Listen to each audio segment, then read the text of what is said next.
السلام عليكم، احنا متابعين. النهارده عايزه اعمل طبق مكرونه محمر وخفيف بس وطعمه لذيذ. قطعت معلقه زيت كده على النار، كده 3 معالق زيت كبار كده على النار، 3 بقى او اكتر حسب الرغبه. بعد كده انزل بالمكرونه اللي هي المليانه محمره كده، ولما تتحمر كده وتاخد اللون هنشوف هنعمل احلى طبق مكرونه محمره. زي ما انتم شايفين المكرونه بقى اتحمرت، وهبتدي بقى انزل عليها بالصوص الاحمر كده، الصلصه المضروبه، صلصه طماطم حمرا مضروبه كده، وهنزل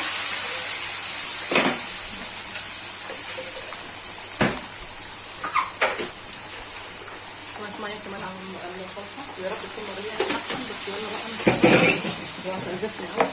تمام، واديلها تقليبه كده معايا، وهنزل بسم الله الرحمن الرحيم. نزلت بالصلصه الحمراء كده زي ما انتم شايفين، وشويه ميه عليها، وهنزل بمكعب شوربه. تمام، وقرن فلفل رومي قطعته، والتوابل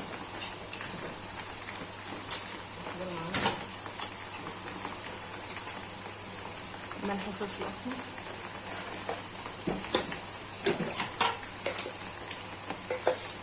ملح وكمون، الفلفل الاسمر والملح والكمون.